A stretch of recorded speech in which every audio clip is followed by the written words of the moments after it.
ఇది యోహాను రాసిన సువార్త 3వ అధ్యాయము 3వ వచనం. నేను ఒకసారి చదువుతాను. పరిశుద్ధ గ్రంథము అందరికి ఉన్నట్టయితే సరే, 3వ వచనం చదువుతాను. అందుకు యేసు అతనితో, ఒకడు క్రొత్తగా జన్మించితే కానీ అతడు దేవుని రాజ్యము చూడలేడని నీతో నిశ్చయంగా చెప్పుచున్నాను అని అనెను. మరొక మాట చదువుదాం. అదే యోహాను రాసిన సువార్త 5వ అధ్యాయంలో 24వ వచనం. జాగ్రత్తగా వినండి. వాక్యము చదువుతున్నప్పుడే అర్థం చేసుకునే ప్రయత్నం చేయండి.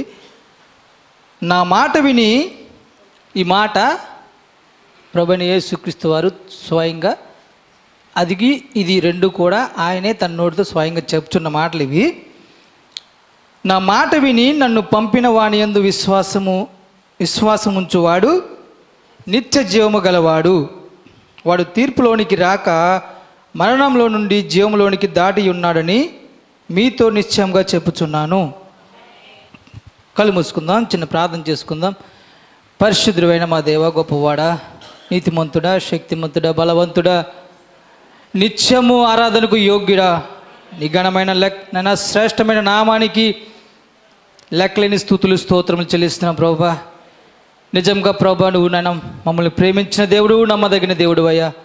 నిజంగా మా ప్రార్థనకు జవాబిచ్చు దేవుడు ప్రభా, నీ ఒక్కడవే ప్రభా. నేను ఈ యొక్క సమయంలో ప్రభా, నీ ప్రజలతో మీరు మాట్లాడి వారి హృదయాలు మీరు తృప్తిపరిచి బలపరిచి నన్ను పంపించినైనా వారి జీవితాలను నీ వాక్యంతో అంటగట్టి ప్రభా, ఆ నిత్య జీవనకు వారసులకు సహాయం దయచేసి నీ కృపను వారికి అనుగ్రహించి సహాయం దయచేయని నన్ను జ్ఞాపకం చేసుకున్నాను. మరుగుపరిచి నీరే వచ్చి రంగంపైకి వచ్చి మీరే మీ ప్రజలతో మాట్లాడి వారిని తృప్తిపరిచి మరి నిజంగా వారి గిన్నె నిండి పొరుల్చున్నదని ఒక గొప్ప సాక్ష్యం కలిగి ఉంటకు, నిజంగా వారిని నింపుకొని వెళ్ళటకు సహాయం దయచేయమని నీ కృపలో బలపరచమని మా ప్రభువైన యేసుక్రీస్తు నామములో ప్రార్థిస్తున్నాము. ఆమేన్. కూర్చుందాం.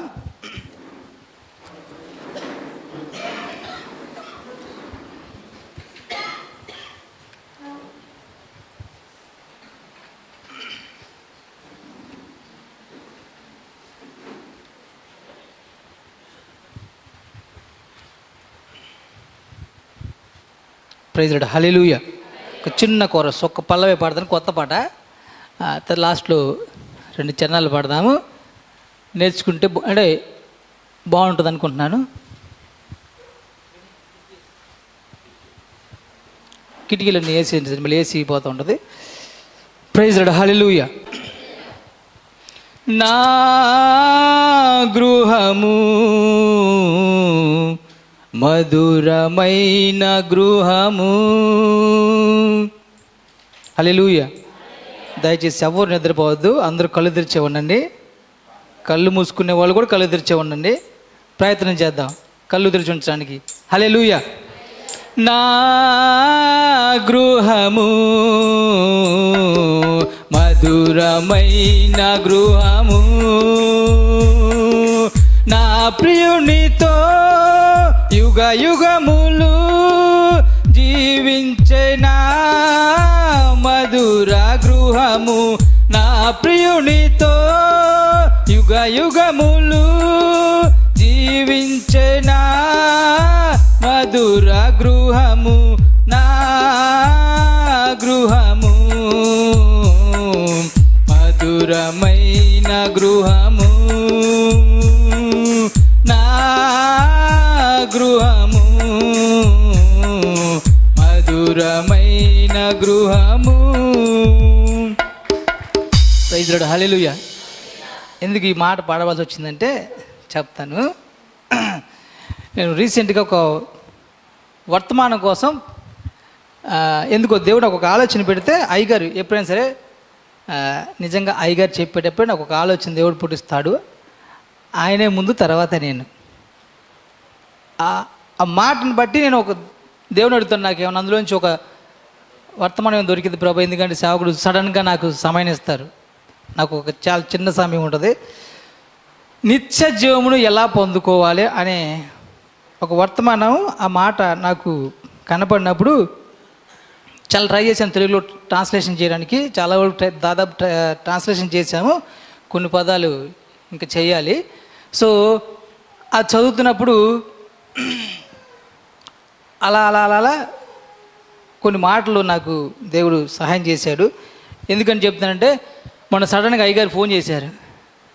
బుధవారం అండి, మనం వెళ్ళొచ్చిన తర్వాత అనుకుంటా. సడన్గా ఫోన్ చేశారు. అక్కడ మా అత్తగారు చనిపోయారు, కార్యక్రమం రేపు సోమవారం కార్యక్రమం ఉంది. ఆల్రెడీ అయ్యగారు చెప్పారు సాయంకాలం రాగలిగిన వాళ్ళందరూ ఖచ్చితంగా సాయంకాలం ప్రార్థనకి రాగలరు. అలాగే రేపు కూడా భోజనాల కార్యక్రమం ఉంది. ఖచ్చితంగా ప్రతి ఒక్కరు కూడా పేరు పేరుని చెప్తున్నాను, ఖచ్చితంగా సంఘం అంతా కూడా రావాలి. ఎందుకంటే నాకు కార్డులో కొట్టించాం, ఆదరణ కూడిక ప్రార్థన జరపబడును. పెద్ద కర్మలు చిన్న కర్మలు మనకేం లేవు, దినాలు అవేం లేవు కాబట్టి ప్రార్థన మాత్రం పెట్టుకున్నాము. అయ్యగారు నాకు ఫోన్ చేశారు. సరే ఏదైనా చిన్నదో లేకపోతే ఎక్కడన్నా మాట్లాడమంటే బాగుండేది, కానీ శుక్రవారం ఏమో చిన్నదిగా చెప్పాలి అన్నారు. సరే అయ్యగారు అని అన్నాను. మళ్ళీ ఏమన్నారంటే 2 మాటలు మాట్లాడిన తర్వాత ఆదివారం కూడా నువ్వే అని అన్నారు. ఇంకా నాకు చెమట్లు ఎక్కడి నుంచి అర్థం అనేది మీరు అర్థం చేసుకోవాలి. ఇప్పుడు శుక్రవారం శనివారం గ్యాప్ ఇచ్చారు, మళ్ళీ ఆదివారం నన్నే అన్నారు. మీరు నమ్మండి, ప్రతిరోజు నాకు నైట్ 12 గంటలు అవుతుంది, ఉదయం 6 గంటలు లేస్తున్నాను, నిద్ర ఉండట్లేదు, వాకింగ్ చూసుకొని టైం ఉండట్లేదు. మొన్న కూడా వాళ్ళు వచ్చి పని చేశారు. నరేష్ టెన్షన్ పడుతున్నాడు, సాయంకాలం ప్రార్థన ఉందని నేను అన్నా, నువ్వు కదా టెన్షన్ పడాల్సింది నేను, మీరు వెళ్ళి అక్కడ కార్యక్రమాలు ఏర్పాటు చేస్తారు, వాకింగ్ చెప్పాల్సింది నేను కదా అన్నాను. నిజంగా ఎంత గొప్ప కార్యం అంటే నేను చాలా టెన్షన్ పడుతూ వచ్చాను. మరి ఇక అక్కడ శ్యాము గారు, మరి లలిత గారు వీళ్ళు ఉన్నారు. మరి ఇక వాళ్ళు చెప్పాల సాక్ష్యం, మరి దేవుడు ఎలా నడిపించాడు నాకైతే తెలియదు, కానీ దేవుడు అయితే వాడుకున్నాడని నమ్ముతున్నాను. అక్కడ జరిగిన గొప్ప సాక్ష్యం ఏంటంటే అక్కడికి వచ్చే వాళ్ళందరూ ఒక్కడే దేవుడిని ఒప్పుకున్నారండి. దాన్ని బట్టి దేవుడికి వందనాలు. వాక్యం అంతా అయిపోయిన తర్వాత ఏంటంటే ఇప్పుడు దేవుళ్ళు ఎంతమంది, 100 మంది 70 మంది 130 మంది అంటే వాళ్ళు ఏమన్నారంటే, దాన్ని బట్టి నాకైతే చాలా సంతోషం అనిపించింది. ఒక్కలే దేవుడు అని అన్నారు. దాన్ని బట్టి దేవునికి చాలా వందనాలు. ఆదివారం కోసం రాత్రి 8:09 అనుకుంటా మాధవ్కి ఫోన్ చేసి, తమ్ముడు కత్తి తీసావా నోడుతున్నావంటే, ఇంకా వరలోనే ఉందాక కత్తి తీయలేదు. మరి దేవుడికి దాన్ని. ఇంకొక విషయం ఏంటంటే రాగానే అయ్యగారు ఇక్కడ బైబిల్ తీశారు. అమ్మయ్యా, ఇక అయ్యగారు తీసేసుకున్నారులే, నన్ను వదిలేశారు అనుకున్నాను. మళ్ళీ కొద్దిసేపటి తర్వాత నన్ను పిలిచేటప్పటికి నాకు చాలా టెన్షన్గా ఉంది. ఏదైనా ప్రార్థన చేయండి, ఖచ్చితంగా మరలా చెప్పించుకోవద్దు. మీకైతే మరలా సమయం వచ్చింది, సిద్ధపడటానికి ఇంకా సమయం ఉందని మాత్రం దయచేసి అనుకోవద్దు. నేను కాదు, ఇక నేను ఇంకా ఇంటి నుంచి వెళ్ళిపోవడం, ఇంటికి కూడా రాను, ఇక అక్కడ ఎవరైనా ప్రార్థన పెట్టుకోవడమే. ప్రార్థన చేయండి, ఎందుకంటే చాలా టెన్షన్తో ఉన్నాను. నాకైతే మొన్న అక్క అందుకు నాదేమన్నా అన్నది, కానీ నాకు ఒక్క మాట కూడా రావట్లేదు. ప్రార్థన చేయండి. సరే, ఏదేమైనా దేవుడు మాట్లాడతాడు. అయితే వాక్యంలోనికి వెళ్దాము. మిమ్మల్ని ఎక్కువసేపు ఇబ్బంది పెట్టను, 10-20 అయిపోయినప్పుడే. సరే, తక్కువ సమయం తీసుకుంటాను. అయితే ఇప్పుడు ఇక్కడ 2 మాటలు మరి మనం ముందు దేవుడు పరిశుద్ధ గ్రంథంలో మనకు ఉంచి ఉన్నాడు. ఒకటి ఏంటంటే, ఇప్పుడు ఈ మాట చదువుతాం. ముందు 5:24 నేను చదువుతాను. ఇప్పుడంట ఎంతమంది ఉన్నారు చర్చిలో? సరే, ఎంతమంది ఉన్నట్టు? ఒక 100 మంది ఉన్నారు అనుకుందాం, సపోజ్ అనుకుందాం. ఇక్కడికి ఎందుకు వచ్చారు? ఇక్కడికి ఎందుకు వచ్చారు? ఎప్పుడు అడిగే ప్రశ్న కాదు, కొత్తగా ఆలోచించండి. ఇక్కడికి ఎందుకు వచ్చారు? ఒకరు చెప్పండి, ఎవరైనా. ఇక్కడికి మీరు ఎందుకు వచ్చారు? గట్టి చెప్పండి. అదిగో చెప్పేశాడు. సో ఇప్పుడు ఏంటంటే, మీరు ఇక్కడికి వచ్చింది ఎందుకోసం అంటే, ఖచ్చితంగా ఒక దినం ప్రభు రాబోతున్నాడు, ఆయనతో కలిసి ఎత్తబడి పరలోక రాజ్యానికి వెళ్ళడానికి వచ్చారు. ఇంకేమైనా గోల్ ఉందా మీకు? అయ్యగారు ఏమైనా డబ్బులు ఇస్తారు, లేకపోతే ఏమైనా ఉందా చెప్పండి. నా వైపు చూడండి, బైబిల్ మూసేయండి మీరు కొద్దిసేపు. సో నా వైపు చూడండి. ఇక్కడికి వచ్చిన ఒకే ఒక గోల్ ఏంటి మీ అందరికీ? నిత్య జీవం పొందుకోవడానికి మీరు వచ్చారు. ఇంకేమైనా కారణాలు అయితే వెళ్ళిపోవచ్చు, ఆ డోర్ తీసే ఉంది. తర్వాత ఇంకేమైనా కారణాలు ఉంటే మాత్రం ఇక్కడికి రావాల్సిన పని లేదు. ఒకటే ఒక గోలు ప్రతి ఒక్క క్రైస్తవుడికి ఏంటంటే, నిత్య జీవం పొందుకోవడం కోసమే మీరు ఇక్కడికి వచ్చారు. ఇప్పుడు దేవుడు ఏం చెప్తున్నాడంటే, నన్ను పంపిన వాని యందు విశ్వాసం ఉంచువాడు ఏంటంట నిత్య జీవము గలవాడు అని అంటే, ఇక్కడ సంఘశాఖలో ఇక వాళ్ళు వేరే అర్థం తీసుకున్నారు. కానీ ముందే ఉంది ఆ మాట ఏంటంటే, ఒకడు క్రొత్తగా జన్మించితే కానీ దేవుని రాజ్యాన్ని చూడటానికి. ఇప్పుడు మీరేమనుకుంటున్నారు చెప్పాలి నాకు? క్రొత్తగా జన్మించడం అంటే ఏమనుకుంటున్నారు? బాప్తిజం తీసుకోవడమా? అంతేనా? ఏంటి కొత్తగా చూస్తున్నారు? కొట్టొద్దునండి ఎవరు. మీరేమనుకుంటున్నారు? నేను ఇక్కడ ఇది పాఠాలు చెప్పడానికి అయితే నేను రాలా, పాఠాలు అసలు నాకు రావు కాబట్టి నేను పాఠం చెప్పడానికి అయితే రాలేదు. ఇక్కడ ఏంటంటే మన యొక్క గోల్ ఏంటి, ఆ గోల్ కోసం మనం ఎలా సిద్ధపడాలి, దానికోసమే. ఇప్పుడు క్రొత్తగా జన్మించడం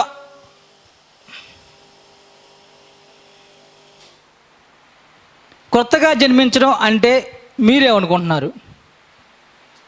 చిన్న చిన్న గలిబిలు ఎందుకు చెప్తానంటే పొద్దున లేచాను వాక్యం చూసుకోవడం కోసం, కిందకు వచ్చి నీళ్ళు పట్టుకుంటే వాక్యం చూద్దాం అనుకుంటున్నాను. ఇప్పుడు ఈ ప్రాజెక్ట్ కాదు, నేను నీళ్ళు పడుతున్నాను, మా మిస్సెస్ మెట్లు తిక్కుండా వచ్చింది, ఎలా వచ్చింది, పడిపోయింది. పొద్దునుంచే ఉంది ఇదంతా.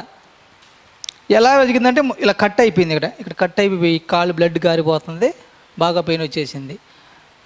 ఎందుకంటే ఇక్కడ దేవుడు మనకి ఏం మాట్లాడుతున్నారంటే నిత్య జీవం గురించి మాట్లాడుతున్నారు కాబట్టి ఇలాంటి చిన్న చిన్న వస్తాయి. ఎందుకంటే మన పరలోక రాజ్యం వెళ్తున్నామండి, ఎక్కడ వాళ్ళం కాదు కాబట్టి మన ఇంటికి మనం వెళ్ళేటప్పుడు చాలా అవరోధాలు వస్తూనే ఉంటాయి. కాబట్టి ఇప్పుడు మీరు చెప్పాలి, మీరేమనుకుంటున్నారు? క్రొత్తగా జన్మించడం అంటే మీరేమనుకుంటున్నారు?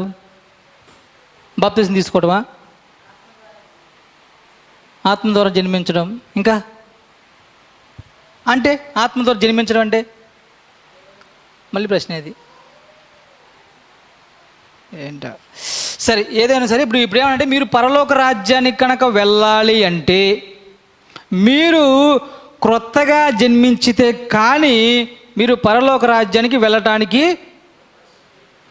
మీకు ఎలిజిబిలిటీ లేదు, అంటే అర్హత లేదు. ఇప్పుడు మీరు అర్హత పొందుకోవాలంటే మీరు క్రొత్తగా జన్మించాలి. అందుకని ప్రవక్త ఏమంటాడంటే ప్రతిరోజు పరిశుద్ధాత్మను పొందుకున్న వాళ్ళు కూడా పరలోకం వెళ్ళరని చెప్పేసి అన్నాడు. ఇప్పుడు ఎవరు వెళ్తారు? ప్రతిరోజు కనుక పరిశుద్ధాత్మ పొందుకున్న వాళ్ళు కూడా ఏదైనా చిన్న మిస్టేక్ జారిపోతారంట, వాళ్ళే పరలోకం వెళ్ళరన్నప్పుడు ఇంకా పరలోక రాజ్యానికి వెళ్ళే వాళ్ళు ఎవరు?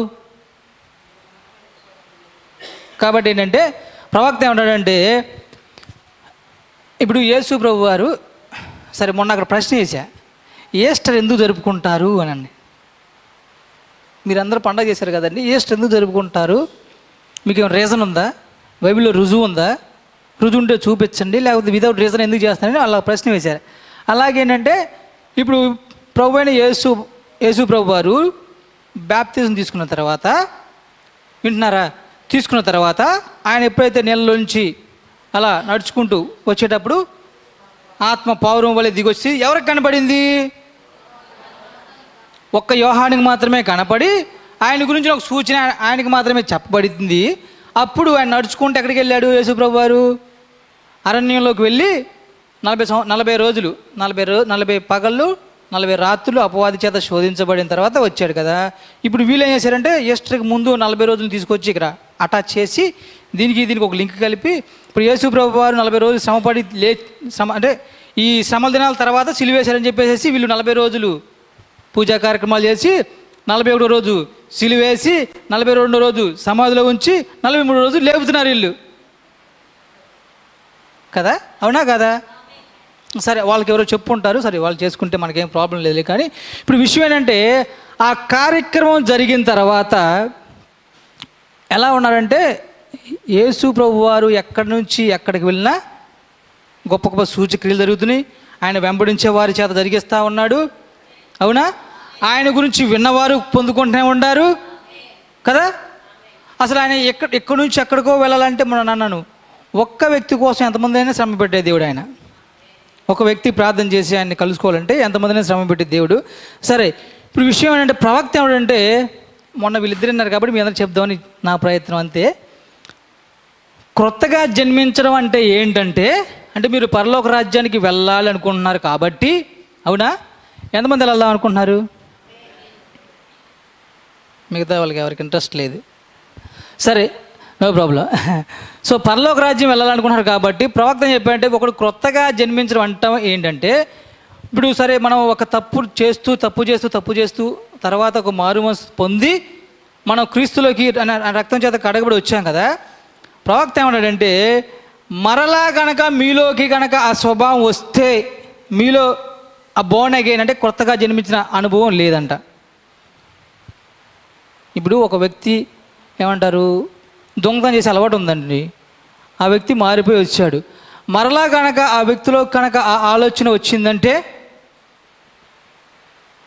అతనికి ఆ అనుభవంలోకి ఆ అనుభవం లేనట్టే. ఇప్పుడు ఆ అనుభవంలోకి రావాలంటే ఏంటంటే, ఇంకా ఆ రోజు నుంచి నువ్వు ఎలా వెళ్ళాలంటే క్రీస్తులాగా మారిపోవాలి. మీరు క్రీస్తులాగా మారితేనే కానీ మీకు పరలోక రాజ్యము ఉండదు అని చెప్పేసి ప్రవక్త చెప్తా ఉన్నారు. సరే, ప్రవక్త ఎటువంటి అనుభవం మనకు కావాలని చెప్పేశారంటే, ప్రవక్త రోజు నడుచుకుంటూ వెళ్తూ ఉన్నారంట. జాగ్రత్తగా వినండి. ప్రవక్త నిద్రపోవద్దు ఎవరు. ప్రవక్త నడుచుకుంటూ వెళ్తూ ఉన్నారంట. వెళ్తూ ఉంటే నాకు ఇక్కడ చెమటపోతుంది, మీ అందరికీ ఎందుకు నిద్ర వస్తుంది? నడుచుకుంటూ వెళ్తూ ఉంటే ఒక తాబేలు కనపడిందంట. జాగ్రత్త అండి, ఒక తాబేలు కనపడిందంట. ఇప్పుడు తాబేలు కనపడంగానే ఏం చేస్తారు?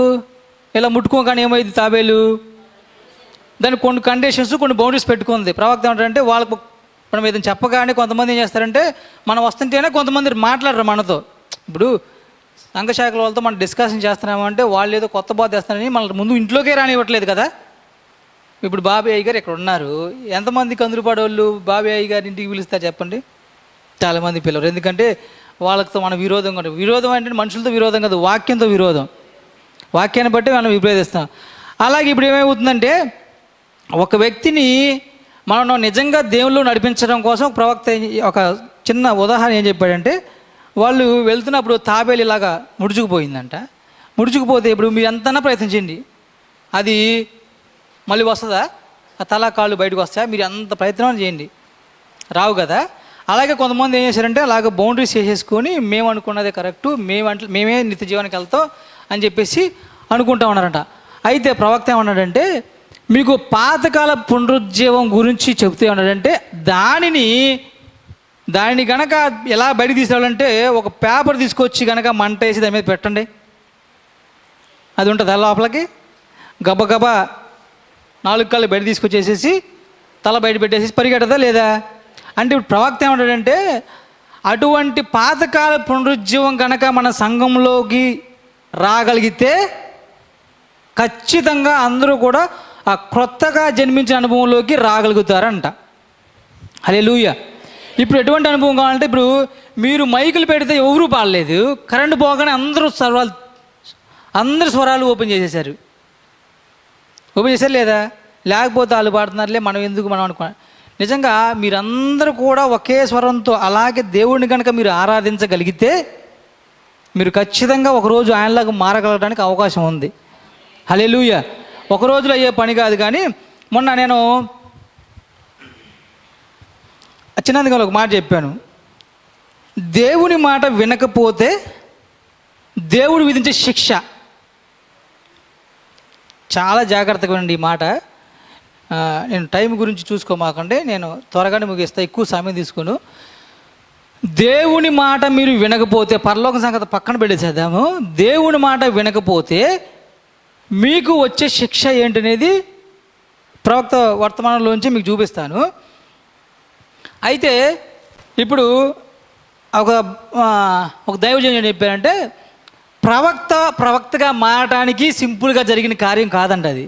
ఇప్పుడు మన ప్రవక్త గారిని ప్రవక్త అంటే మొన్న చెప్పాను, పద్దాకలు నేను ప్రవక్త అంటున్నాను కదా, దానికి ఒక రూల్స్, కొన్ని కండిషన్స్ ఉన్నాయి. ఆయన ఎందుకు ప్రవక్త అని వాళ్ళు కొన్ని విషయాలు చెప్పాను అక్కడ.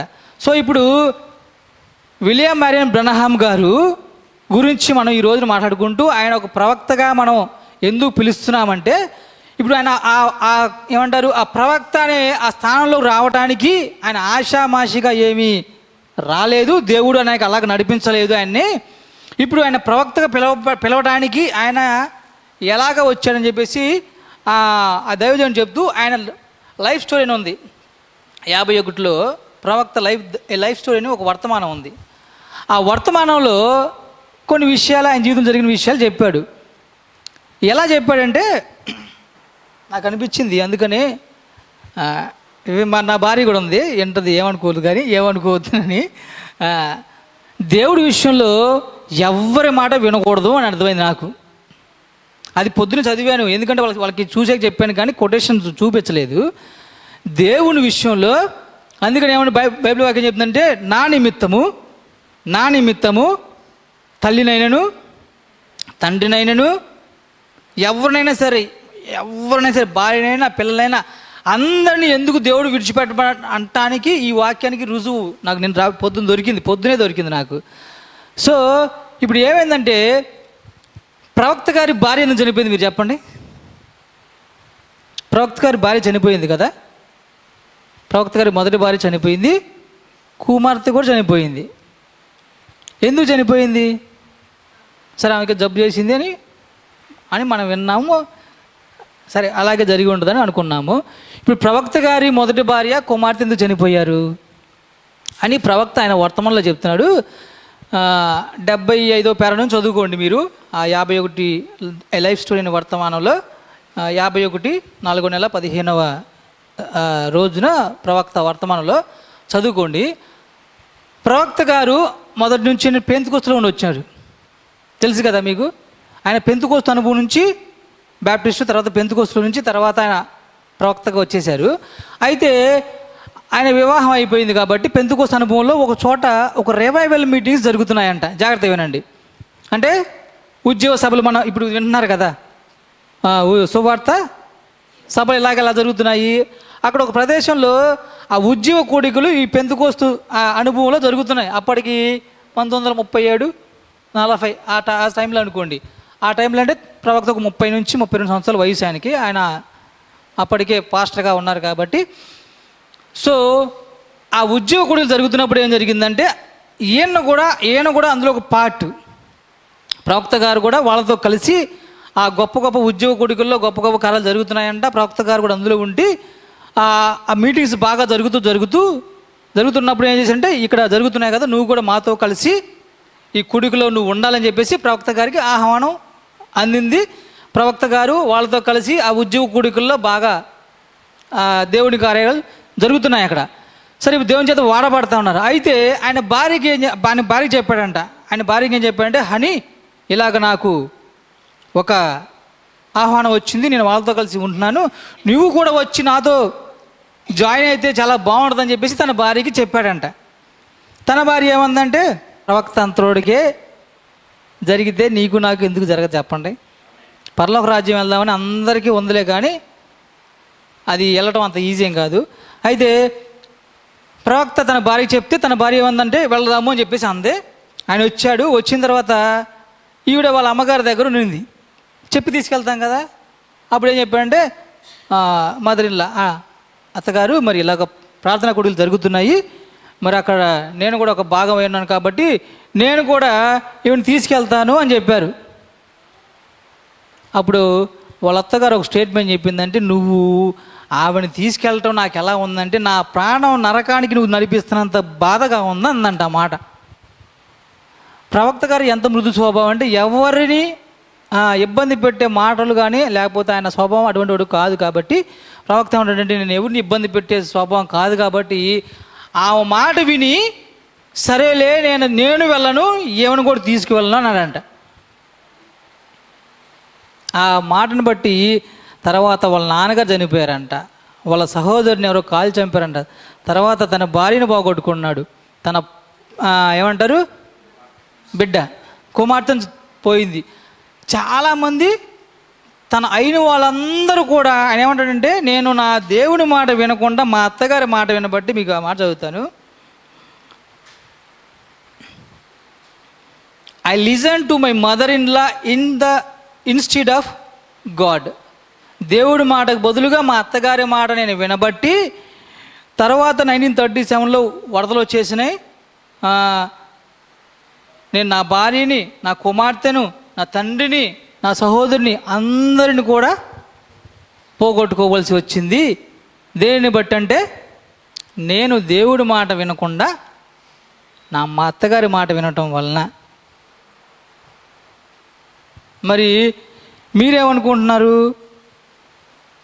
దేవుని మాట వినపడితే ఇప్పుడు నేను ఏంటంటే అయ్యగారు చాలాసార్లు చెప్పారు, ఈ చిన్న విషయంలో మనం తప్పిపోతామంటే ఇది నాకు ఇష్టమైంది కాబట్టి దేవుడు కూడా ఇష్టమైందిలే, ఈ ఒక్కదాని గురించి నేను విరవపడతానా, అర్థమవుతుందా? ఈ ఒక్క విషయం బట్టి నేను విరవపడతానా, ఈ ఒక్క విషయంలో నేను ఎత్తబడి తప్పిపోతానా అని మనం అనుకుంటున్నాం. కానీ దేవుడు మాత్రం ప్రతిదీ పర్టికులర్గా చూసే దేవుడు ఆయన. హల్లెలూయా. ఆయన పర్టికులర్గా ఉండే దేవుడు కాబట్టి ఆయన ప్రతిదీ కూడా ఆయన వాక్యాన్ని బట్టి, అంటే ఆయన వాక్యానుసారంగా మనం ఉంటేనే, ఇందాక అయ్యగారు అన్నారు కదా, ఎందుకు వాక్యం ఇక్కడ కనపడట్లేదు. ఇప్పుడు ఈ కాలానికి వధువు ఎలా ఉందంటే వాక్యం అనే వస్త్రాన్ని కప్పుకొని ఉంది, దాన్ని బట్టే దేవుడు మనల్ని చూస్తున్నాడు. ఆ వాక్యం అనే వస్త్రానికి సరిగ్గా లేదనుకోండి, ఇప్పుడు దేవుడు మనల్ని ఎలా గుర్తిస్తాడు చెప్పాలి, అర్థమవుతుందా? మీరు సరిగ్గా వాక్యం అనే వస్త్రాన్ని కప్పుకున్నప్పుడు మీరు ఎత్తబాటులోకి ఎలా ఉంటారు, ఎలా వెళ్తారు, పరలోక రాజ్యానికి ఎలా వెళ్తారు? అసలు మీలో ఆ క్రొత్తగా జన్మించిన ఆ అనుభూతి ఏది?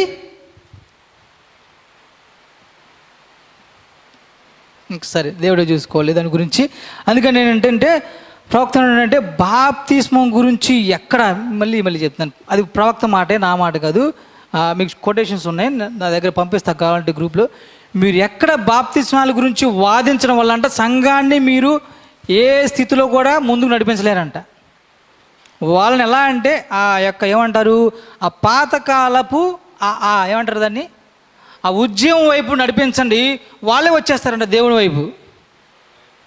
ఇప్పుడు అక్కడ 120 మంది వాళ్ళు కొత్త భాషలతో మాట్లాడుతున్నప్పుడు ఎవరు పిలిచారు వాళ్ళని చెప్పండి. ఇప్పుడు ఆ బిల్డింగ్లో వాళ్ళు ఉన్నారు, పైన ఉన్నారు, కింద ఉన్నారు, పైన ఉన్నారా? పైన ఉన్నారు. ఇప్పుడు అయ్యగారు ఇక్కడ పైన ఉన్నారు, ఎవరైనా వినపట్లేదు కదా. అయ్యగారు రూమ్లో ఉంచి ఏదైనా ఆయనకు ప్రాబ్లం వచ్చి బెన్నీ అని అనుకోండి, ఈయన కింద గదిలో ఉంటాడు, అయ్యగారు పై గదిలో ఉంటాడు. ఈయన వినపడినప్పుడు పైన మేడ గదిలో 120 మంది పరిశుద్ధాన్ని పొందుకుంటే ఆ పట్టణం మాత్రం ఎలా కదిలి వచ్చారు? ఏమన్నా మాకేం మేము చూసామా ఏంటి, మమ్మల్ని అడుగుతున్నారు అన్నట్టు ఉంది. అంటే అసలు అక్కడ ఎంత అంటే పెద్ద బాంబు పడితే ఎంత శబ్దం వచ్చిందో అక్కడ బాంబు పడిందా? అంటే అక్కడ ఉద్యమం అంటే దేవుని ఆత్మ వాళ్ళ కేకలు పట్టణం అంతా వినపడాయంట. పైనుండి పిలిస్తేనే కిందకి వినపడని ఈ సందర్భంలో దేవుని పరిశుద్ధాత్మ కనుక అక్కడికి వచ్చింది కాబట్టి వీళ్ళ కేకలో పట్టణం అంతా వినపడితే పట్టణం అంతా పరిగెత్తుకొచ్చింది అక్కడ ఏం జరుగుతుందని. వీళ్ళ మీద ఉన్న పరిశుద్ధాత్మ వాళ్ళని తాకబట్టి వాళ్ళు ఏమన్నారు, ఇప్పుడు మేము ఏం చేయాలి, ఇప్పుడు మేము ఏం చేయాలి?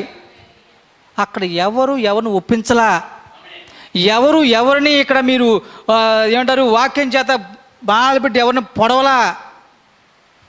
కానీ వాళ్ళలోకి వీళ్ళ మీద ఉన్న పరిశుద్ధాత్మ కూడా వాళ్ళని తాకినప్పుడు వాళ్ళు ఏమన్నారంటే నెక్స్ట్ మా పొజిషన్ ఏంటి, ఏం చేయాలి, ఇప్పుడు మేము ఏం చేయాలి, మీకులాగా మేము మారాలంటే ఇప్పుడు మేమేం చేయాలి అంటే ఆ అనుభూతిలోకి మనం కూడా మన సంఘాన్ని మనమే తెచ్చుకోవాలి.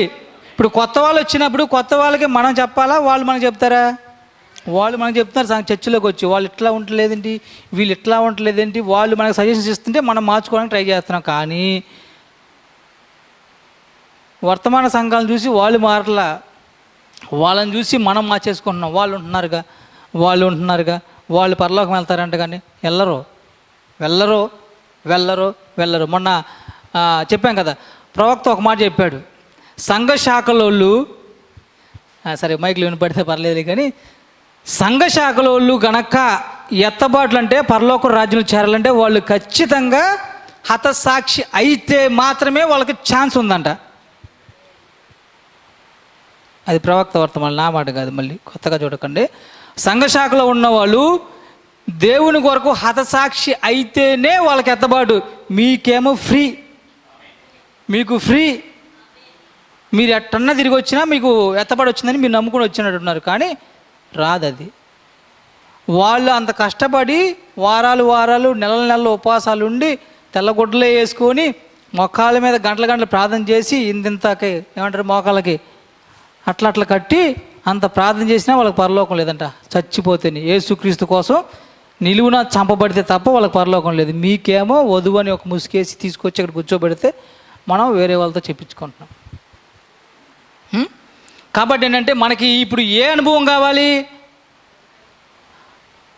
పాతకాలపు ఆ పునరుజ్జీవ అనుభవం వస్తేనే అటువంటి అనుభవాన్ని మనమే పురుగొలుపుకోవాలి. అందుకని ఏంటంటే బాప్తిసం గురించి మీరు వాదాలు మానేసేసేసి ముందు మీలో ఆ పునరుజ్జీవాన్ని రగిలించుకోండి. అపోస్తుల బోధ అంటున్నాం కదా, ఆ పునాది ఆ బండ మీద ఇల్లు కోసం ప్రయత్నం చేద్దాం. అందుకని ఇప్పుడు ఈరోజు ఏంటంటే అటువంటి మండుచున్న ఉద్యోగము మనకి కావలసి ఉన్నదంట. అర్థమవుతుందా? హల్లెలూయా, హల్లెలూయా. అందుకనే ప్రవక్త నిత్య జీవం అనే మాట గురించి ఏం చెప్పాడంటే, నిత్య జీవము వినాలి, నా మాట జాగ్రత్తగా వినాలి. నిత్య జీవన మాట విన్నారు కదా. నిత్య జీవం అంటే ఏంటి? ఎప్పుడు జీవించే ఉంటాం, అంతేకా తెలుగు అర్థం. కానీ ప్రవక్త గ్రీకులో నుంచి ఏమంటారంటే నిత్య జీవం అంటే అక్కడ ZOE అని రాయబడిందంట. ఆ ZOE అని అంటే దేవుని యొక్క జీవము. హల్లెలూయా. ఇప్పుడు నిత్య జీవం అంటే ఏంటంటే మీరు దేవునిలోకి భాగమైపోతున్నారు. ఇప్పుడు కాదా అంటే కాదని అర్థం. ఇప్పుడు మీరు క్రొత్తగా జన్మించితే తప్ప మీరు దేవుని జీవంలో భాగం కాలేరు. లేకపోతే ఏమైందంటే ఇటు నుంచి ఇటు నరకానికి డైరెక్ట్గా వెళ్ళి పరదేశంలో కొన్ని రోజులు వెయిట్ చేసి అక్కడ సరదాగా రెస్ట్ తీసుకొని అలా ఏం లేదంట, డైరెక్ట్గా ఇటు నుంచి ఇటు నరకానికి వెళ్ళిపోతారు వెంటనే. ఎవరైతే ఆ క్రొత్తగా జన్మించిన అనుభవంలో ఉంటారో వాళ్ళు మాత్రమే పరదేశంలో వెయిటింగ్ చేస్తారు. మిగతా వాళ్ళందరూ నరకానికి వెళ్ళిపోవడమేనంట. సో కాబట్టి ఏంటంటే ఇప్పుడు మనం ఆ నిత్య జీవం పొందాలంటే అందుకని ఏమంటే పునరుద్ధానమును జీవమును నేనే, నా ద్వారా తప్ప. ఇప్పుడు యేసు ప్రభు వారు ఎన్ని చెప్పుంటారు. మొన్న నిజం చెప్పండి, కొనుక్కొనే ఉంటారు. ఈస్టర్ పండుగ అని చెప్పి. సరే, కొనుక్కోపోతే మంచిది, వెరీ గుడ్. అసలు ఈస్టర్ ఎందుకు చేస్తున్నారు అనేది ఒక క్లారిటీ లేకుండా చేస్తున్నారు. సో గుడ్ ఫ్రైడే ఎందుకు చేస్తాననేది ఒక క్లారిటీ లేకుండా చేస్తున్నారు. కానీ నిజంగా దేవుడు మనకు ప్రత్యక్షత ఇచ్చినందుకు దాన్ని బట్టి దేవునికి ప్రత్యేకంగా వందనాలు చెప్పండి. హల్లెలూయా. అర్థమవుతుందా? సరే, ఇప్పుడు ఏమన్నాడంటే మనం ఒకసారి ఆ మాట గురించి మళ్ళీ అనుకోమాకండి, నేనే ఎందుకు వర్తమానంలోకి వచ్చాను, నాకే ఎందుకు అనుకుంటే ప్రవక్త ఏమంటారు, నిత్య జీవము అది ఎలా పొందుకోవాలనే వర్తమానంలో ఒక మాట చెప్తున్నారు. ఏంటంటే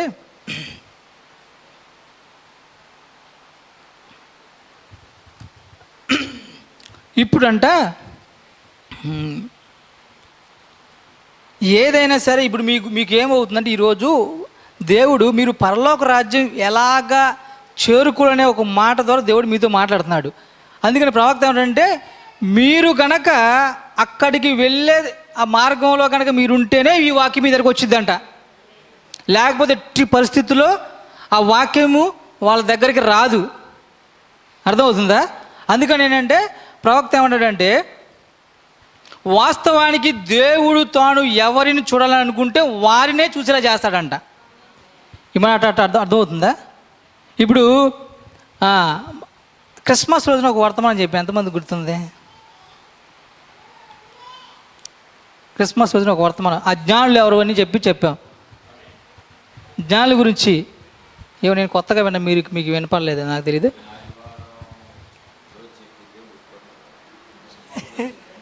కాదు, అందుకని జ్ఞానులు ఎవరని చెప్పాను అంటే సరే క్షమించండి నన్ను, మిమ్మల్ని ఇబ్బంది పెట్టకుండా. సరే, జ్ఞానులు ఎవరు అని ఆ రోజు వర్తమానంలో, ఆ క్రిస్మస్ వర్తమానంలో సరే దేవుడు మనతో మాట్లాడాడు. జ్ఞానులకే నక్షత్రం కనబడింది.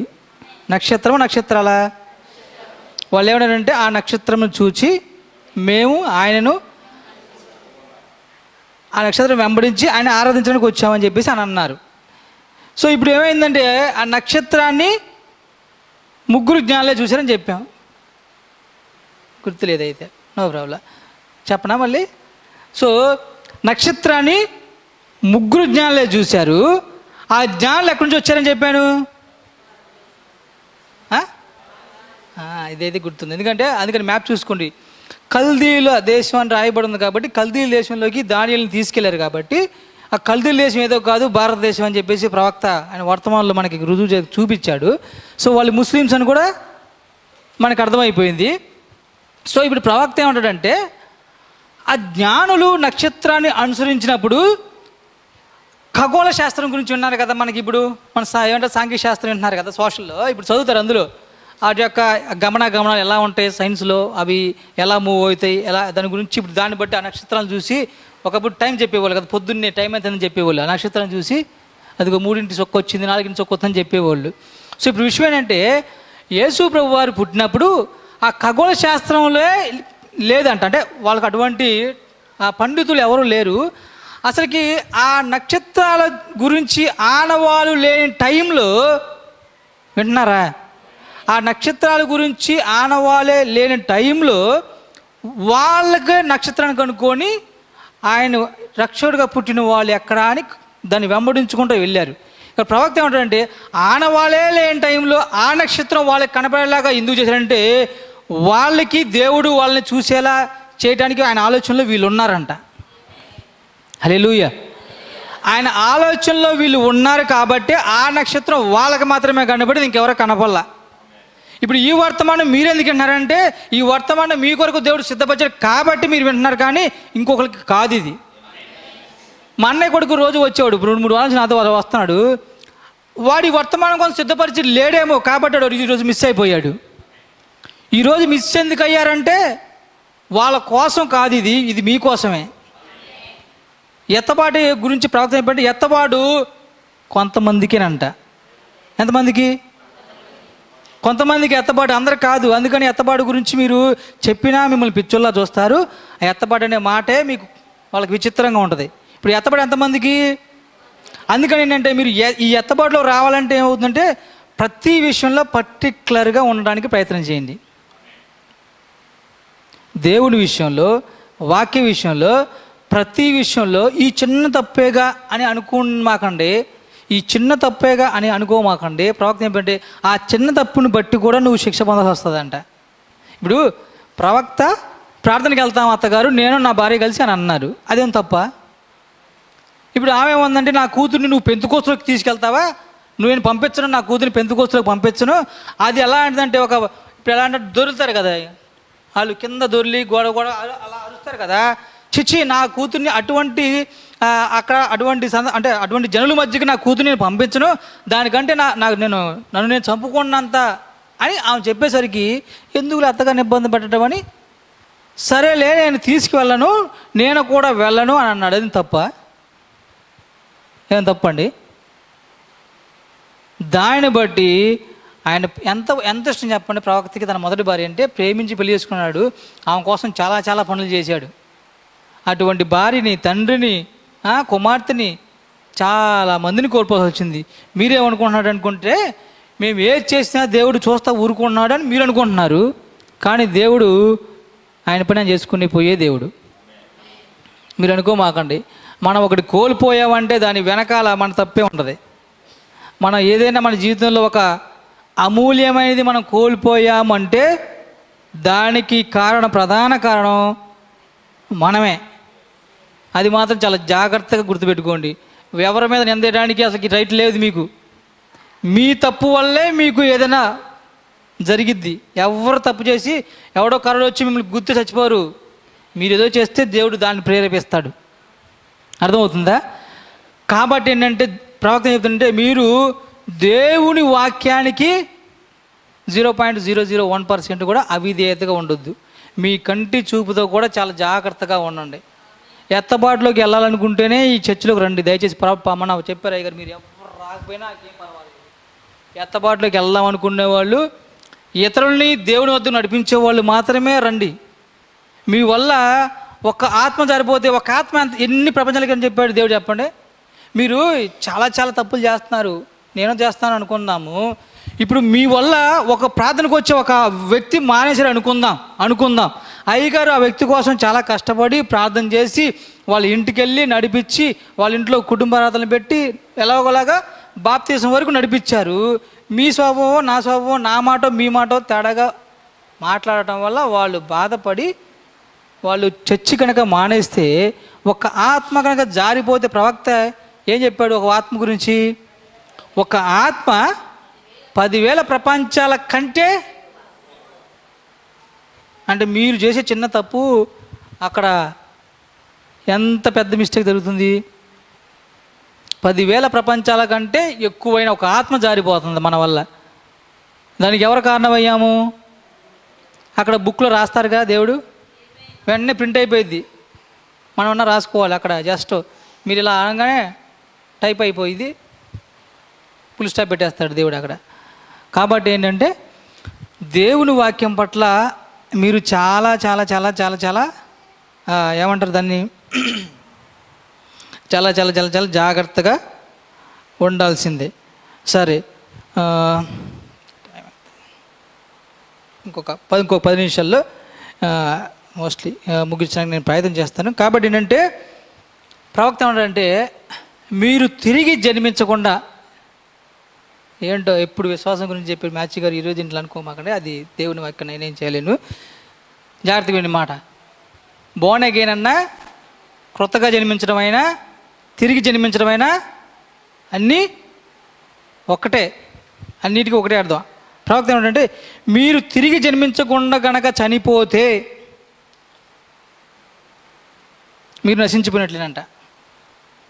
బాప్తిజం తీసుకుంటే కాదు, మీరు తిరిగి జన్మించకుండా గనక చనిపోతే మీరు నశించిపోయినట్లే. మీరు బాప్తిజం తీసుకోగానే పరలోకం వెళ్తారని అనుకోకండి. బాప్తిజం తీసుకోవడం వల్ల పరలోకం ఏం రాదు. అక్కడ ఏమి మీకోసం ఏమైనా సీట్లు ఏమి రెడీగా పెట్టలేదు. బాప్తిజం తీసుకున్న అందరూ వెళ్ళాలంటే చాలామంది అక్కడ రాస్తారు కదండి, అక్కడ రాయి మీద చనిపోయినంత మీద ఏం రాశారు? ప్రభువునందు నిద్రించిన అందరూ పరలోకం వెళ్తారా? మనం అడుగుతున్నారు, ఎందుకు సమాధాలు కడతారు క్రైస్తవులకి అని చెప్పి అడుగుతున్నారు. ప్రభువునందు నిద్రించిన రాసుకుంటే అందరూ పరలోకం వెళ్తే ఇంకెవరు రారు చర్చికి. అందరూ చక్కగా బండ్ల మీద పేరు కొట్టించుకుంటారు. చక్కగా సమాధప్పుడు నాకు ఒకటి పెట్టండి బాబు, నేను ఎట్లా జీవించాలనుకుంటా. కానీ ఏంటంటే ప్రవక్త ఉన్నాడంటే, మీరు గనక తిరిగి జన్మించకుండా గనక చనిపోతే మీరు నశించిపోయినట్లే. మీరు అనుకో మాకు ఇక్కడ కూర్చొని అయ్యగారు ఏంటంటే, సరే మీరు ఏడుతున్నారు అనుకోండి, మిమ్మల్ని ఏడిపించడం ఇష్టం లేక చెప్తారు, కానీ ఆ జీవితం గురించి దేవుడు తెలియదా? వాళ్ళు ఎలా జీవించి చనిపోయారో. మనం అనుకుంటాం, అమ్మయ్య మా ఆయన చచ్చిపోయా, లేదా మా ఆడ చనిపోయింది, అది ఎలా చనిపోయారు కాబట్టి పరలోకంలో అని మీరు సర్టిఫికేట్ ఇచ్చేస్తారు. ఇక్కడ వాళ్ళ జీవితం గురించి దేవుడికి తెలుసు. అక్కడ మన జీవితం గురించి దేవుడు తెలియదండి. అంటే తిరిగి జన్మించే అనుభవం ఏంటంటే, మీ జీవితంలో ఒకసారి కనుక మీరు బాప్తిజం పొంది మారుమనసు పొంది క్రీస్తులోకి వస్తేనంట, మరలా కనుక ఆ తలంపు, ఏదైనా చెడు తలంపు కనుక వస్తే ఇమ్మీడియట్గా మీలోంచి ఆ అనుభవం వెళ్ళిపోయినట్టు. మీరు కొత్తగా జన్మించినట్టు కాదు. ఇప్పుడు కొత్తగా జన్మించకుండా చనిపోతే మీరు నశించిపోయినట్లే. కాబట్టి ఏంటంటే మనము పరలోకానికి చేరాలి అని అంటే ఒకటే ఒక మార్గము. హల్లెలూయా. ఒకటే ఒక మార్గం ఉంది. నేను ఒక చిన్న కొటేషన్ ఒకటి ఉంది, దాన్ని చదివి 22:11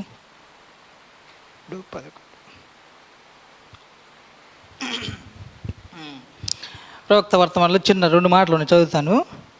53. నీవు ఇట్లా అనుకుందు, జాగ్రత్తగా వినండి. ప్రవక్త వర్తమానంలో 62వ సంవత్సరంలో 3వ నెల 11వ తారీఖున అన్నిటికన్నా అతి గొప్ప పోరాటం వర్తమానంలో ఒక మాట చెప్తున్నారు. ప్రవక్త ఏం చెప్తున్నారంటే, నీవు ఇట్లా అనుకుందు, నేను దొంగిలించను, త్రాగను, ఈ క్రియలు చేయను అని మీరు అనుకుంటారు. కానీ అంతరంగమే వీటన్నిటికీ కారణము. మీరు పైకి అనుకోవడం కాదు, అది జరగడానికి. నీవెంత మంచివాడవైనా, ఎంత నీతిపరుడవైనా, ఎంత సత్యవంతుడైనా యేసు చెప్పినట్లు తిరిగి జన్మించవలెను. అర్థమైందా? నీ ఆలోచన బట్టియే నీ ప్రాణంలో నీవు ప్రభావితుడు అగుదువు. ఒక్కడు తన హృదయాలోచన బట్టే నడుచును. విన్నారు ఈ మాట? అందుకని ఆ వర్తమానం చెప్పేశాను అనమాట మీకు. అది 53, 54 పేర చదువుకోండి మీరు. టేబుల్లో అదే ఏమంటారు, మన ఇదేంటిది, ఇది మీ యాప్ మెసేజ్ హబ్లో చెక్ చేసుకోండి మీరు ఒకసారి కావాలంటే. ఒక్కడు తన హృదయాలోచన బట్టే నడుచును. కాబట్టి ఏంటంటే మీ హృదయంలో కనుక ఆ తలంపు కనుక వచ్చిందంటే మీరు ఆ స్వభావం నుంచి బయటకు వచ్చేస్తారు. స్వభావం నుంచి మీరు బయటకు వచ్చారంటే మీరు ఇక నశించిపోయినట్లే, మీకు పరలోకం లేదు ఇక.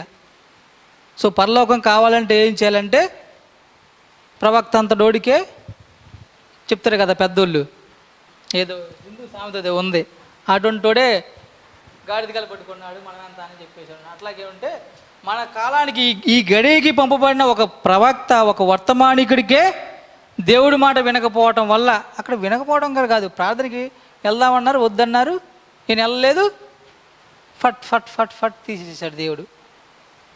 ఏమన్నాడు, ప్రభువా నన్ను కూడా తీసుకో ప్రభువా అని అన్నాడు. అందుకే ఎంత బాధలు తీసుకెళ్ళిపోయాడు.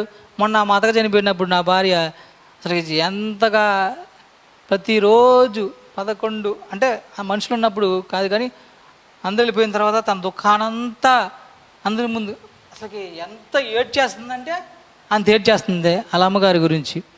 ఎవరికి తెలియదుగా ఆమె ఏడుస్తుంది అనేది, మామూలుగా ఇలా కనపడుతుంది కాబట్టి అనుకుంటున్నాము.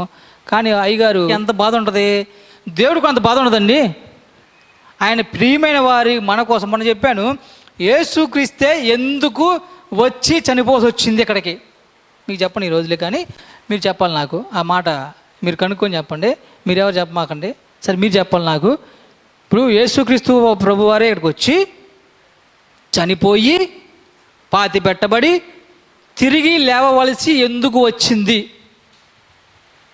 అనే మాట గురించి మరి మన శుక్రవారం దేవుడు అక్కడ ఆ మాట అక్కడ బయలుపరిచేశాడు. శ్యామ్ గారు ఎవరు చెప్పమాకండి అంటే కొద్దిగా వాక్యంలోకి ముందుగా వెళ్ళి మీరు తవ్వి నాకు చెప్తే నేను కూడా మీకు చాలా సంతోషిస్తాను. సో చివరికి ఒక మాట చెప్పిన తర్వాత నేను ముగిచ్చేస్తాను.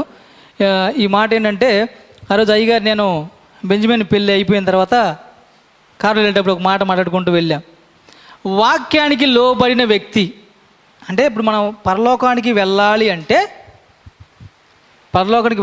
ఇక్కడ ఏం చెప్పాడంటే వక్త, యేసయ్య ఎలాగైతే చెప్పాడో క్రొత్త జన్మ గురించి మీరు అలాగ గనక ఉంటేనే మీరు నిత్యజీవము పరలోకము ఇంకా మన భాషలో ఏదైతే ఉందో అది పొందుకుంటామని చెప్పేసి వాక్యం చెప్తుంది. అయితే ఇప్పుడు విషయం ఏంటంటే ఆ ఏదేని తోటలో ప్రవక్త ఏమన్నాడంటే, జాగ్రత్త వినండి, ఒక 5 నిమిషాలు క్లోజ్ చేయడానికి ప్రయత్నం చేస్తాను, ఎక్కువసేపు తీసుకోను. ఏదైనా తోటలో మనం అక్కడ కూడా చెప్పాను అంటే వాక్యం గురించి విన్న వ్యక్తి, వాక్యానికి లోబడిన వ్యక్తి గురించి చెప్తాను ఇక్కడ. ఎలా అని చెప్తుందంటే మరణమైనా సరే ఏమన్నాడు పౌలు చెప్పండి, చెప్పాలి, బ్రతికితే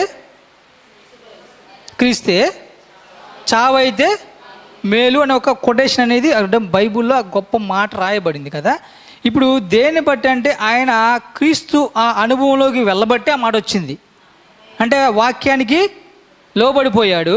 నిజంగా ఆయనతో మాట్లాడిన స్వరం ఏంటో ఆయన వినగలిగాడు, దాన్ని గ్రహించగలిగాడు. గ్రహించిన దాన్ని బట్టి తన జీవితాన్ని క్రీస్తుకి ఇచ్చేసాడు. ఇక అందరినీ పెళ్లి చేసుకోవద్దు అంటున్నాడు. ఇక మీరు పెళ్లి చేసుకుంటే బెటరు, పెళ్లి చేసుకుంటే బెటరు. ఒకవేళ మీరు దాన్ని బట్టి ఒకవేళ క్రీస్తు దూరం అవుతారేమో కానీ వివాహం చేసుకోండి అని చెప్పేసి అన్నాడు. అయితే ప్రవక్త వర్తమానాలకు చదివిన కొటేషన్ చూపిస్తాను. అందుకని ఒక వ్యక్తి కనుక ఒక పాస్టర్గా ఉండాలంటే, నేను ఆల్రెడీ బైబిల్ క్లాసులు చదివాను, అది ఒక 6 నెలల సబ్జెక్ట్ అండి. ఒక పాస్టర్ అవ్వాలంటే నీకు ఉండవలసిన క్వాలిటీసు, నీ లైఫ్ నువ్వు ఎలా జీవించాలనేది ఒక 6 నెలల సబ్జెక్ట్. అది ఎలా అంటే ఒక వ్యక్తి కనుక పాస్టర్ అయ్యి ఇక్కడ నుంచోవాలంటే, ఒక వ్యక్తి పాస్టర్ అంటే ఏంటి చెప్పండి, మనకి ఆత్మీయ తండ్రే కాదా? తండ్రి అంటే ఎవరు? మనల్ని పోషించేవాడు, భరించేవాడు, మనకి ఏది కావాల్సినా ఆయనే ఇస్తాడు. మనల్ని మంచి చెడ్డలు చెప్పి ఏదైనా తప్పు చేస్తే ఆయన మనల్ని బుద్ధి చెప్పే, అంతే కదా. మనం తప్పు చేస్తాం కానీ ఆయన భరిస్తాడు. సో ఇప్పుడు ఒక పాస్టర్గా నువ్వు ఉండాలంటే అతనికి వివాహం అవ్వాలంట, పిల్లలు పుట్టాలి, పిల్లలు కూడా పెద్ద అవ్వాలి. పెద్ద అయిన తర్వాత అప్పుడు ఆయన తెలుస్తాయి కష్టాలు బాధలు, ఒక సంసారాన్ని ఒక కుటుంబాన్ని ఎలా పోషించాలి, ఆ కష్ట నష్టాలని తెలిసిన వాడు మాత్రమే పాస్టర్గా ఉండటానికి అర్హులు. అంటే ఇప్పుడు ఒక 20 ఇయర్స్ ఉన్నాయండి, వీళ్ళందరూ బైబిల్ ట్రైనింగ్కి వెళ్తున్నారు. 20 ఇయర్స్ ఉన్నాయి వాళ్ళకి. వాళ్ళు బైబిల్ ట్రైనింగ్ అయ్యి వచ్చేస్తున్నారు. వచ్చేసి పాస్టర్ అయిపోయి గబగబా మైకులు తీసుకుని చెప్తున్నారు. ఇప్పుడు ఇక్కడ పాస్టర్ గారు అయ్యగారు అని పిలుస్తున్నారు. అయ్య అంటే ఏంటి? తండ్రి కదా. ఇప్పుడు పెళ్లి కానివాడికి పెళ్ళైన వాడి గురించి ఏం తెలిసింది చెప్పండి? ఇప్పుడు వివాహం చేసుకున్నారు, పెద్ద పెద్దలు ఉన్నారు. ఇప్పుడు ఈవిడ పెద్ద ఆవిడ ఉంది. ఇప్పుడు ఈవిడికి అన్ని అనుభవాలు తెలిసి ఉన్నాయి. ఇప్పుడు ఏదైనా కష్టం వస్తే ఈ వ్యక్తికి ఏం తెలిసింది అనుభవం? పెళ్లి కాని వ్యక్తికి ఏం అనుభవం ఉందని వాళ్ళకి న్యాయం తీస్తాడు? వాళ్ళ కోసం ఎలా ప్రార్థన చేస్తాడు? వాళ్ళకున్న బాధ ఈ వ్యక్తి ఎలాగా అనుభవించగలుగుతాడు? ఒకప్పుడు అమ్మగారిని అయ్యగారు కోల్పోయారు, పదపదలు అంటున్నానని కనుక్కొని అయ్యగారు కోల్పోయారు. ఇంకెవరైనా కోల్పోతే ఈయనకు తెలుసు ఆ బాధ ఎలా ఉంటుందో, అయ్యగారికి తెలుసు. కాబట్టి వెళ్ళి ఓదార్చడానికి ప్రయత్నం చేస్తారు. అయ్యగారు అలా మనం వచ్చి బ్యూలాకి ఎంత ఓదా చెప్తుంది అనుకున్నారు? నువ్వేం బాధపడమాకు నాన్న, ఏం కాదు నాన్న, అమ్మ ఎంత ప్రార్థన చేసేది అని ఓదారుస్తున్నారు. ఇప్పుడు అయ్యగారికి ఎలా తెలుసు ఆ బాధ ఎలా ఉంటుంది, ఆ వ్యక్తి ఎంత బాధలో ఉందనేది అయ్యగారికి ఎలా తెలుసు? అంటే ఆ బాధ అనుభవించి వచ్చారు అక్కడ. అర్థమవుతుందా? ఆ బాధ అనుభవిస్తేనే అటువైపు వ్యక్తి యొక్క బాధ నీకు తెలిసిద్ది. ఇప్పుడు యేసు ప్రభు వారు ఆ మరణ పడక మీద ఎంత బాధ ఉంటుందని ఆయన తెలుసా తెలీదా? మన వాళ్ళన్నా చిట్టుకుని చచ్చిపోతున్నారు, కానీ ఆయనకి 2 రోజులు బాధ పెట్టి చంపారు. చంపడం అంటే ఆ శరీరాన్ని అంత బాధ పెట్టారు. మనకు ఇందాక వచ్చేటప్పుడు బియోలాకి ఇంజక్షన్ వేయిస్తే అని అనింది. యేసు ప్రభు వారికి కొరడా ఇలా కొట్టి ఇలా తీస్తే, ఇలా కొట్టి ఇలా తీస్తే ఎంత బాధ కలిగింది? ఒక చిన్న సూదికి మా అమ్మాయి అయితే వీడియో తీపించుకుంది. మా చిన్నమ్మాయి ఫోటోది అంటుంది. అప్పుడు ఒకసారి సెలైన్ పెట్టించినప్పుడు ఫోటోది మమ్మీకి పెట్టి అంటుంది. ఏది? చిన్న సూది పెట్టినందుకు. కానీ యేసయ్యకి ఎంత బాధ ఉంది ఆయన శిలువ మరణం పొందేటప్పుడు. మీకేమైనా బాధ కలుగుతుందా? మీకేమైనా బాధ కలుగుతుందా? మొన్న ఎక్కడో విన్నానండి ఆ మాట. మనకి ప్రియమైన వాళ్ళు చచ్చిపోతే ఇమానండి ఏమనుకోవద్దు ఎవరు. నేనైతే ఓపెన్ చెప్తాను, నేను దేవుడి కోసం తప్ప ఎవరి కోసం వాడను, అదైతే ఖచ్చితంగా చెప్తున్నాను. సరే, ఎందుకంటే ఎవరి జీవితం వాళ్ళని ప్రవక్త చెప్పాడు, నేను ప్రవక్త వర్తమానంలో ఉన్నాను కాబట్టి నేను ఎవరి కోసం అంతగా రోధించను. ఆ చిన్న బాధ మరి దేవుడు తీసేయాలని చెప్పేసి అనుకుంటాను. కానీ సో ఇప్పుడు ఈ విషయం జాగ్రత్తగా ఉండి, ఒక వ్యక్తి నీకు ప్రియమైన వ్యక్తి చచ్చిపోతే 1 నెల 2 నెలలు 3 నెలలు పలకరిస్తే ఏడుస్తున్నావే, నీ కోసం యేసయ్య చనిపోతే నువ్వు ఎన్ని రోజులు ఏడ్చావు చెప్పండి? ఎన్ని రోజుల నుంచి ఏడుస్తున్నారు మీరు? ఎన్ని రోజులు చేస్తున్నారండి? ఎప్పుడైనా యేసయ్యని గుర్తు చేసుకుని ఏడ్చారు మీరు? ఇక్కడ చేసుకుని చెప్పాలి. ఏ రోజైనా నా కొరకు నా దేవుడు రక్తం కార్చి ప్రాణం పెట్టి తిరిగి లేచి నాకు నిత్య జీవం ఇచ్చిన దేవుడు చనిపోయాడని 1 గంట ఏడ్చారా? 1 గంట కుక్క బట్టి ఏడ్చారా? అది చాలా తప్పు. అది చాలా తప్పు అని ప్రవక్త ఏమని చెప్తారు? అది చాలా తప్పు. నీ కోసం ప్రాణం పెట్టిన దేవుడు, నిత్య జీవం ఇచ్చింది నీ దేవుడు. వాళ్ళు జస్ట్ నీకు జన్మనిచ్చారు, నిన్ను పరలోకం తీసుకెళ్ళడానికి ఆయన నిన్ను మళ్ళీ శుద్ధి చేసి నీ కోసం ప్రాణం పెట్టిన దేవుడు కదా. 1 గంట అయినా ఎప్పుడైనా దేవుడి కోసం రొమ్ములు కొట్టుకొని ఏడ్చారా? పరలోకం అయితే కావాలి కదా, పరలోకం అయితే కావాలి. నీ కొరకు ప్రాణం పెట్టిన దేవుడి కోసం 1 గంట కూడా రాలేదు మీరు రొమ్ములు కొట్టుకొని. చూడండి, మొన్న రాలేదు మీరు ఎవరు. మా అత్తగారు చనిపోయినప్పుడు తీసుకెళ్తుంటే మా మరదలు మా అయ్యగారు ఉన్నారు, అయ్యగారు ఎట్టు పెట్టి తీసి పక్కకు లాగారు. బాక్స్ని పగల కొడుతున్నారు. బాక్స్ ఉంది చూసారా, బాక్స్ని పగల కొట్టేలాగా ఏడుతున్నారు. నీ దేవుడి కోసం ఎప్పుడు నేను అట్లా ఏడ్చావా? నీ కోసం ప్రాణం పెట్టిన దేవుడి కోసం నువ్వు నేర్చా. మీ అమ్మ మీ నాన్న అంటే నీ అమ్మ అంటే కానీ మీ అమ్మ మీ నాన్న నీ కోసం ప్రాణం పెట్టారా? మీ అమ్మ మీ నాన్న నీ కోసం నిత్యజీవం కోసం స్టాంప్ వేసి నీకు ఇచ్చేసా వెళ్ళిపోతావులే నువ్వు పో అని చెప్పేసి ఇచ్చారా? నీ కోసం నిత్యజీవం ఇచ్చిన దేవుడి కోసం నువ్వెప్పుడైనా కన్నీరు కార్చావా? రోధించావా? గుండు పగిలి ఏడ్చావా? ఎప్పుడు లేదు. అప్పులు అయితేనో, కష్టాలు వస్తేనో, బాధలు వస్తేనో ఇక కన్నీరు కార్చి ప్రభువా అని ఏడుస్తుంది తప్ప నా కొరకు నిత్యజీవించడం కొరకు నా దేవుడు ప్రాణం పెట్టినాడు అని చెప్పేసి ఏడైనా ఏడ్చారా? ఏడ్చకుండా మీకు పరలోకం కావాలని ఎలా అంటున్నారు? ఇంకా అంతే. ఇందాక అయ్యగారు పాట పాడుతుంటే నిజంగా నాకు ఏడుపు వచ్చేసిందండి. సిన్సియర్గా చెప్తాను. అక్కడ ఏడ్ చేసుకుంటే నేను కళ్ళు చూసుకొని ఐప్యాడ్ తీసుకుంటూ వచ్చేసాను. నా మనసారని సన్నిధిలో సాగిలపడి నమస్కారము చేసేదా. నిజంగా సిన్సియర్గా ఆ మాట నాకు ఎప్పుడు కన్నీళ్ళు తెప్పిస్తుంది. ఎలా? నా మనసారా నీ సన్నిధిలో సాగిలపడి నమస్కారము. ఎవరి కోసం? నా కొరకు నిత్య జీవించిన నా దేవుడి కోసం. Do you have feel that? మీకుందా ఫీల్ ఎప్పుడైనా? ఎంత గొప్ప దేవుడు అండి అసలు ఆయన. అటువంటి దేవుడి కోసం ఒక్క 10 నిమిషాలు ఎడచండి, గుండెలు పగిలిపోవాలి అసలు మీకు. You will never do. మీరు చేయరా పని, కానీ నిత్యజీవం కావాలి, పరలోకం వెళ్ళాలి. ఎలా వెళ్తారు అసలు? You will never go. You will never go. మీరు ఖచ్చితంగా వెళ్ళలేరు. మీరు దేవుడి కొరకు, నీ కోసం ప్రాణం పెట్టిన దేవుడి కొరకు నువ్వు వేర్చలేనప్పుడు, ఆయన కోసం నువ్వు ఏం చేయలేనప్పుడు, నీ కోసం దేవుడు అంత చేశాడు. నువ్వు ఏం చేయలేని తెలుసు కూడా దేవుడు అంత చేశాడు. బట్ ఇంత కూడా చేయలేకపోతున్నావు. నేను దాన్ని బట్టి దేవుడికి చాలా వందనాలు. ఎందుకంటే నా జీవితాన్ని ఇంత ఈ స్థితిలో తీసుకొచ్చింది దేవుడికి. సరే, చిన్న మాట చెప్తాను, క్లోజ్ చేస్తాను, వెళ్ళిపోతూ ఉంటుంది టైం. ఇలాగే మొన్న అంతే, ఒక 10 నిమిషాలు మాట్లాడమంటారా, ఒక 5 నిమిషాలు ఇస్తారా అంటున్నాను. అక్కడ టైం వెళ్ళిపోతూనే ఉంది. 8:25కి ఇచ్చారు, 9 అయింది, 9:15 అయింది, 9:30 అయిపోయింది. ఒక 5 నిమిషాలు అడుగుతున్నాను నేను. సో ఇప్పుడు విషయం ఏంటంటే, వాక్యం కోసం లోబడిన ఒక వ్యక్తి గురించి చెప్పి ముగించేస్తా, ఓకేనా?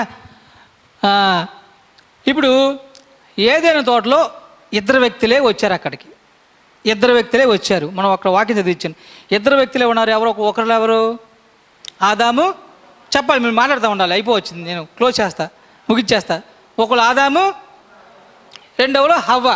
ఇప్పుడు 2వ అధ్యాయంలో ఇప్పుడు తీయండి బైబిల్, మీకు వాక్యం చూపిస్తాను. ఎందుకోసమంటే తెలియాలి, వాక్యం తెలియాలి. వాక్యం తెలిస్తే బాగుంటుంది కాబట్టి 2వ అధ్యాయము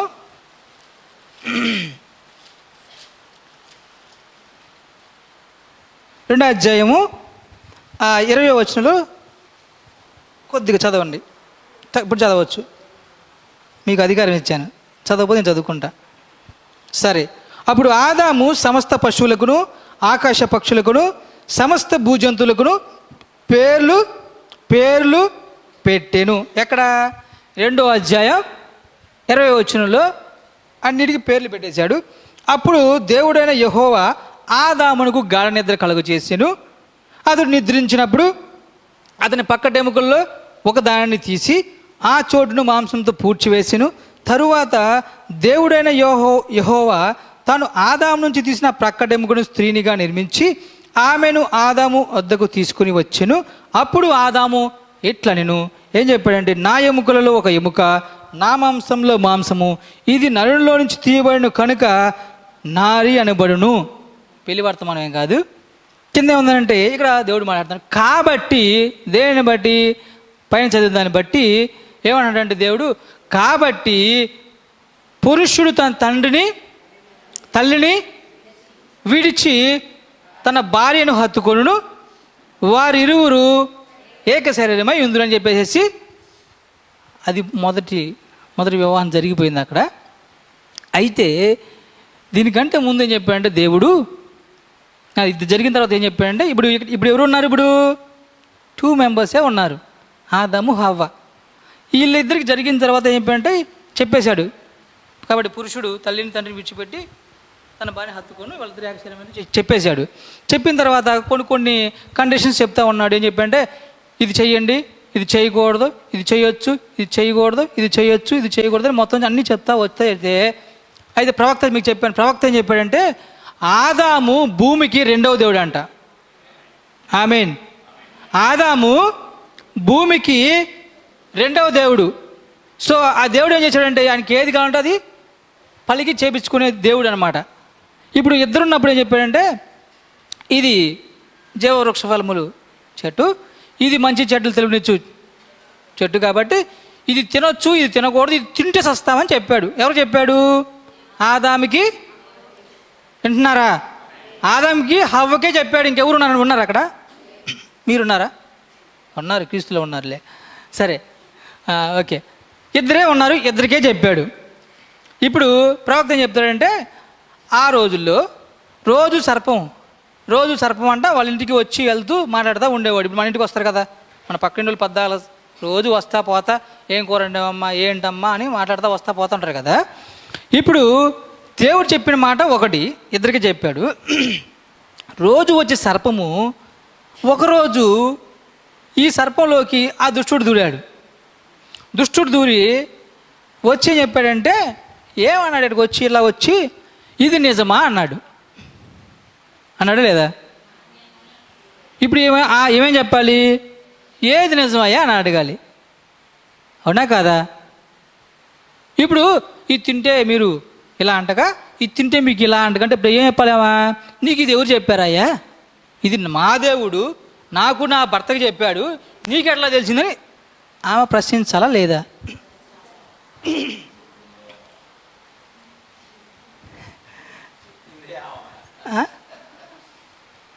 ప్రశ్నించకుండా ఇప్పుడు ఏం చెప్పిందంటే ఆమె చెప్పేసింది, అవునా నిజాలని చెప్పేస్తే ఇప్పుడు తినింది. అందుకనే మొన్న చూపించిన ఐఫోన్లో పైగా చెప్పారు కదా, ఐఫోన్లో యాపిల్ సగం ముక్క కోరుకుంటుంది.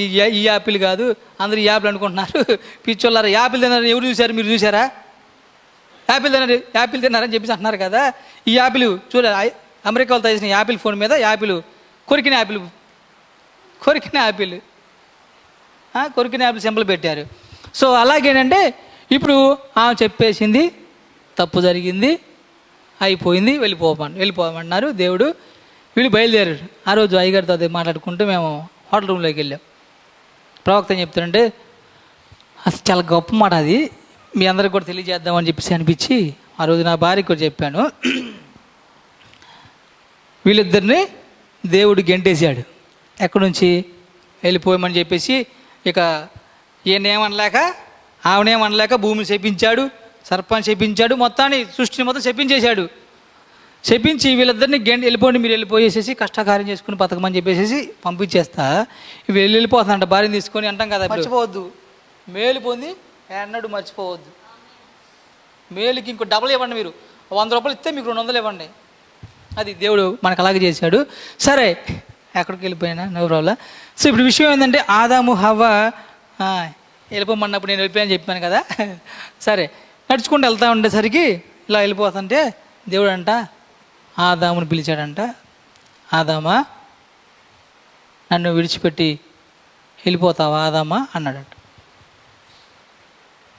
ఆదాం ఏమన్నాడంట తెలుసా? ప్రభువా నువ్వే కదా ప్రభువా చెప్పావు. ఏం చెప్పావు?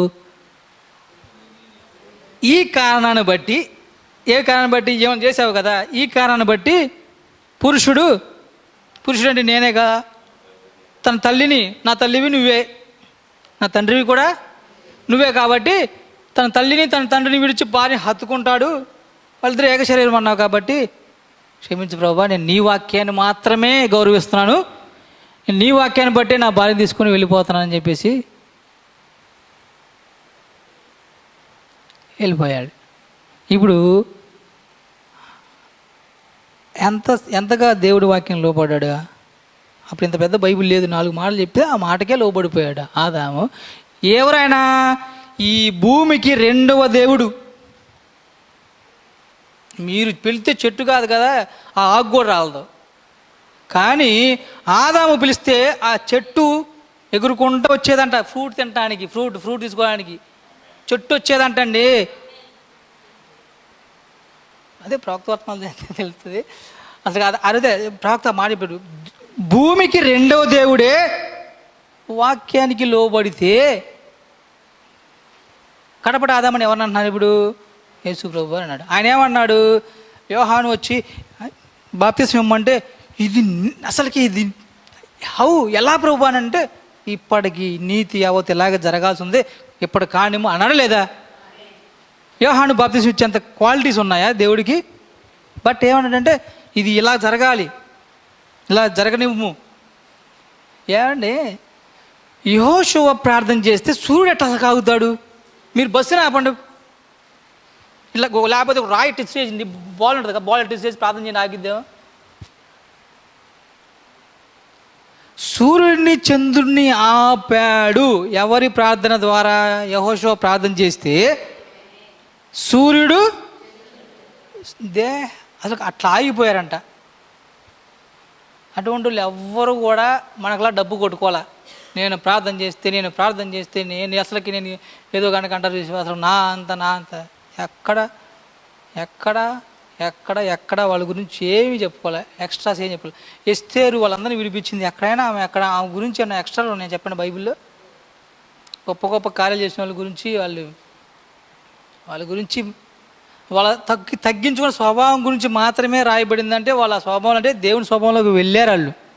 అర్థమవుతుందా? ఇప్పుడు విషయం ఏంటంటే మనకి కావాల్సింది ఏంటంటే పరలోకం, నిత్య జీవం. దేవుని చెప్పారు కదా, నిత్య జీవము అంటే దేవునిలో జీవము. దేవుని జీవమే మనకి ఇప్పుడు ఉంది. అది కావాలంటే you must be born again. మీరు ఖచ్చితంగా తిరిగి జన్మిస్తేనే పరలోకం. అర్థమైంది కదా? ఇప్పుడు పరలోకము కావాలంటే మీరు ఎలా ఉండాలనేది దేవుడు చెప్పేశాడు. అలా ఉందామనుకుంటే అందరం దేవునితో కలిసి దేవుని ఆరాధించి ఆయనలాగా మారటానికి ప్రయత్నించి ఆయనలాగా మారిపోయి ఖచ్చితంగా ఆయన వచ్చినప్పుడు. అందుకని ఒక మాట చెప్తాను చివరిగా. ప్రవక్త ఏం చెప్పాడంటే ఎత్తబాటు జరిగిందనే గురించి చాలా వాదనలు ఉన్నాయి. ఎత్తబాటు కనుక జరిగింది అని కనుక మనకి తెలియాలని కనుక దేర్ ఈజ్ ఎ బెస్ట్ ఏమంటారు అది ఎవిడెన్స్